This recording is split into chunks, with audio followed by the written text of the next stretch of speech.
السلام علیکم ناظرین، آپ دیکھ رہے ہیں HND نیوز۔ میں ہوں آپ کے ساتھ عاطفہ بلوچ۔ ناظرین، خبر دیں آپ کو ہارون آباد سے۔ HND نیوز کے انچارج نمائندگان غلام محی الدین کی رپورٹ کے مطابق IG پنجاب کے ویژن کے مطابق ڈسٹرکٹ پولیس آفیسر محمد عیسیٰ خان سخیرہ نے تھانہ فقیر والی میں کھلی کچہری کا انعقاد کیا۔ ڈسٹرکٹ پولیس آفیسر محمد عیسیٰ خان سخیرہ نے جامع قاسم العلوم میں انٹرنیشنل لائبریری کا بھی دورہ کیا اور مال خانہ تھانہ فقیر والی کی بلڈنگ کا بھی افتتاح کیا۔ SDPO گل حسن، SHO تھانہ فقیر والی محمد اسلم بلوچ، SHO تھانہ سٹی ابصار حسین گجر، SHO تھانہ صدر محمد نواز بھی موجود تھے۔ کھلی کچہری میں ڈسٹرکٹ پولیس آفیسر نے کھلی کچہری میں آئے سائلین کی شکایات سنی اور موقع پر ان کو حل کرنے کے احکامات جاری کیے اور متعدد شکایات کے لیے انکوائری کرنے کے بھی احکامات جاری کیے۔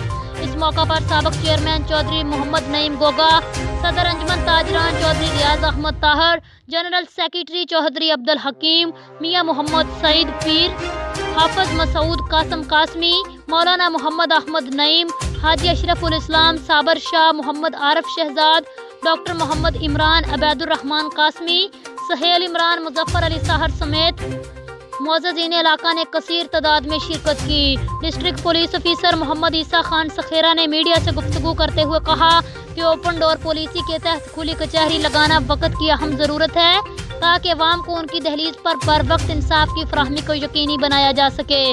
کھلی کچہری میں آئے سائلین اور شہریوں کے مسائل خود سنتا ہوں اور ان کی ازالہ تک متعلقہ افسران سے میرا مسلسل رابطہ رہتا ہے۔ کھلی کچہری کے انعقاد کا مقصد شہریوں کو دہلیز پر انصاف کی فراہمی، پولیس اور عوام کے درمیان حائل خلیج کو دور کرنا ہے۔ میرے آفس کے دروازے تمام شہریوں کے لیے ہمہ وقت کھلے ہیں اور اوپن ڈور پالیسی کے تحت سرکل ہائی میں جا کر کھلی کچہری لگانا وقت کی اہم ضرورت ہے۔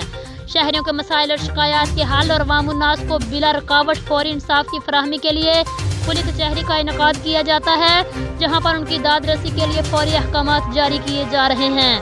بعد ازاں DPO محمد عیسیٰ خان سخیرہ نے جامع قاسم العلوم میں قائم انٹرنیشنل لائبریری کا بھی دورہ کیا اور لائبریری کے انتظامات کے حوالے سے لائبریری انتظامیہ کی کاوشوں کو سراہا۔ جی ناظرین، مزید کسی بھی خبر اور اس کی اپڈیٹ کے لیے آپ دیکھتے رہیے HND نیوز۔